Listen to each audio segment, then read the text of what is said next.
These are Brazil's Zika babies, the subject of major headlines 3 short years ago. They are now all but forgotten. Most have microcephaly, abnormally small heads with severe neurological impairments. They cannot walk, sit, eat by themselves, or talk, and they require constant medication and attention.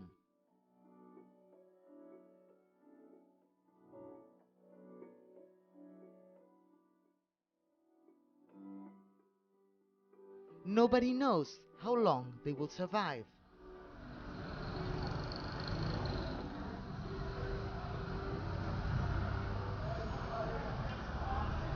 Recife, home to more than 1.5 million people, is the capital of Brazil's northeast Pernambuco state, and one of the focal points of what was once feared would become a global epidemic.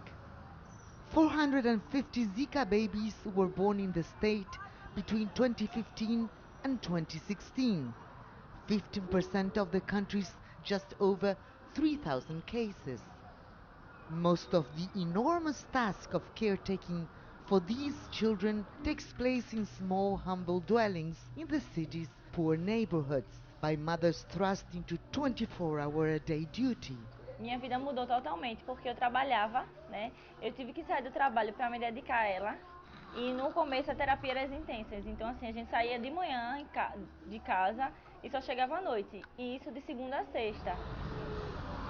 In this neighborhood, 4 women in a 5-block area gave birth to babies with what is now called the congenital Zika syndrome. Gleice Kelly is one of those women. Like most of the mothers, she was surprised to learn there was a problem with her baby. Eu não tenho noção de quando eu fui picada. Só vim me tocar, né, que tinha sido picada pelo mosquito depois que ela nasceu, que a gente fez os exames que foram confirmados que foi o Zika. Doctor appointments and therapy, including long hours on buses to and from home, take up a good part of the week. Susana Lima is among the lucky ones. Her baby William is receiving therapy in the Altino Ventura Foundation, a non-governmental, charity-run rehabilitation center. William is 2.5 years old, and although he doesn't have visible signs of microcephaly, he requires intense therapy. He is able to grasp and manipulate objects and has a greater range of motion than other children with the syndrome. But so far, not much else. Parece que ele não tem, mas tem, né? Porque ele tem todas as dificuldades de uma criança com a síndrome do Zika vírus, né? Ele não fala, ele não anda, ele não entende o que a gente fala com ele. Ele tem autismo também. The Altino Ventura Foundation was already providing high-quality therapy services to Recife's low-income residents before the Zika crisis hit. But now its corridors and waiting rooms are packed with children with the syndrome. 170 are receiving treatment here. Another 100 are on the waiting list. Liana Ventura, a pediatric ophthalmologist, is the head of the foundation. She was one of the first to notice that something was very wrong when she suddenly began receiving a flood of infant referrals. The babies, they were newborns, 14 days, 18 days, 20 days, and they could barely see high contrast, or maybe some case couldn't see any even high contrast. They could see only light.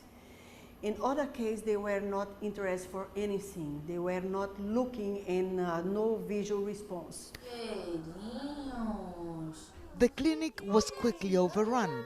Teams of specialists were thrust into crisis mode, developing a multidisciplinary approach that has been refined over time. Children born with the congenital Zika syndrome are almost 3 years old now, and they're struggling with severe physical and mental challenges. Doctors say that starting therapy early is critical. While doctors cannot repair damaged areas of the brain, with stimulation and repetition, they can help improve neurological responses. Light, color, texture. The therapy is expensive, time-consuming, labor-intensive, and incremental. But it is music that brings out the most in these children. A synergy between the visual, pitch and tone, and vibration. There is individual attention, but also the important experience of a group. The program results are significant. Since the beginning, every 3 months we do reassessment. It's amazing. Like, for example, they have 200% higher development in outcome, visual and global, compared to the babies that didn't have access to early intervention since the beginning. Support for the children has also come from several international agencies. UNICEF provided multiple stimulation kits that parents can use in their homes. Giovanna shows some response to these toys. She can identify where sound is, and her eyes are learning to follow movement, but she suffers from epilepsy and depends on drugs to reduce and control seizures. Glace is skeptical about the link between Giovanna's condition and the Zika virus. She says there are no clear answers as to why only certain poor areas were affected, and why the number of cases dropped so dramatically and did not spread to the rest of Latin America. Only 20 cases have been confirmed in Brazil this year. Eu acho que o que eles deveriam fazer é procurar saber o porquê para evitar outros casos. Porque hoje em dia a gente sabe que um caso ou outro ainda está saindo. Então, assim, ainda tem algo errado. Guilherme Soares receives physiotherapy at another NGO, the Association of Parents and Friends of the Disabled, APAE. He's doing well compared to other children. His mother, Germana, is the president of a support group called Union of Mothers of Angels and one of the most outspoken critics of the Zika theory. She believes a larvicide put in her drinking water by local health officials to fight against dengue contributed to the children's neurological problems and may be the lone culprit. She says her organization has confirmed that at least 90% of the affected families were drinking water containing larvicide. Todo mundo tem um sentimento que não foi o Zika, ou que não foi apenas o Zika. Em 2014, esse larvicida foi trocado porque ele era mais rentável, né? Ele era mais forte porque o antigo larvicida não estava matando as larvas, porém foi o único larvicida no mundo que foi permitido ser usado na água e ser ingerido. O único no mundo. Então, eu acredito, eu não tenho provas, eu não tenho como provar, eu não sou profissional, não sou pesquisador, não sou cientista, eu sou mãe, sou vítima disso tudo, tá? Eu acredito que esses bebês tenham sido envenenados. But scientists at the Fiocruz Foundation, Brazil's most important mosquito research center, dismiss such explanations. They're still studying the virus, but believe their peer-reviewed research proves that mosquito-borne Zika is the sole cause of the syndrome. They say the precipitous drop in infections is due to something called herd immunization. Várias pessoas que eram susceptíveis à infecção se infectaram e aí depois de nas doenças transmissíveis, é bastante clássico isso, há um período em que os susceptíveis se infectaram, então há uma baixa de novos números de casos. The consensus among experts is that controlling the vector, in this case the Aedes aegypti mosquito, is the best option. And while genetic alterations and sterilization experiments with mosquitoes are being researched in the laboratory, sanitation remains the most effective strategy. Most of Brazil's more than 3,000 Zika babies were born in the poor northeast region of the country.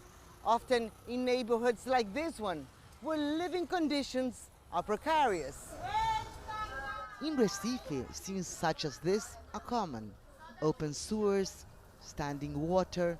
It is a perfect breeding ground for the world's most deadly mosquito, which spreads not only Zika, but also dengue, yellow fever, and chikungunya. As in many other favelas, people here do not have running water and are forced to carry it to their homes. It is in improperly sealed containers such as these, close to its human blood source, that the mosquito prefers to lay its eggs. George Dimesh, director of Pernambuco's Health Secretariat, says he can only recommend prevention because nobody knows if or when there will be a new outbreak. Deve se manter alerta, tanto o indivíduo, o cidadão, quanto os gestores públicos, em âmbito coletivo, fazendo todos os procedimentos, é o único tiro que a gente tem, para evitar condições favoráveis ao Aedes. Controlando o Aedes, a gente diminui o Zika. And the Brazilian Ministry of Health has not retracted any of its recommendations. Medical professionals at the Altino Ventura Foundation are continually reminding parents of the ongoing risks. A gente recomenda quem teve o Zika não engravidar no período de 6 meses. E também vale para o pai, né? Se ele teve o Zika, também evitar ter relações sexuais sem a camisinha nesse período, por 6 meses. Meanwhile, many mothers are struggling with extreme financial and emotional challenges, relying for support on charities such as Project Angel Group, here distributing food and diapers.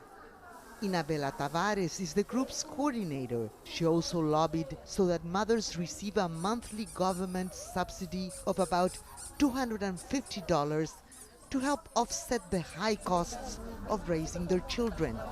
But she's worried about the future. A gente luta para que a gente morra primeiro que os filhos, né? Que não consiga ver ele chegar a falecer. Então a gente luta para isso. It is the same fight that Susana and William, Germana and Guilherme, and Gleice and Giovanna, and thousands of other families face as they move from one task to another every hour of every day. Eu sempre digo, né? Todo ser humano tem uma limitação, né? Eu tenho uma limitação, você tem outra. Então, assim, a Giovana hoje ela não fala, não anda, né? Mas possa ser que daqui a 2, 3 anos, 10, ela venha falar e venha andar, ou não. Então, assim, ela conversa comigo pelo olhar, né? Eu como mãe, eu já sei o que ela está sentindo, já sei o que ela quer. Então, para mim isso basta. Minha filha está comigo e é o suficiente.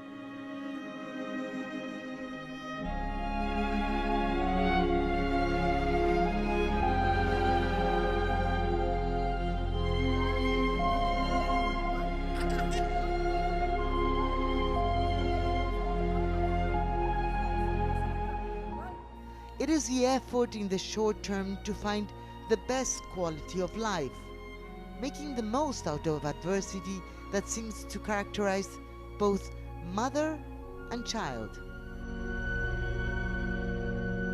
Time passes, bonds form. If there is fear and uncertainty, there is also a form of acceptance and love.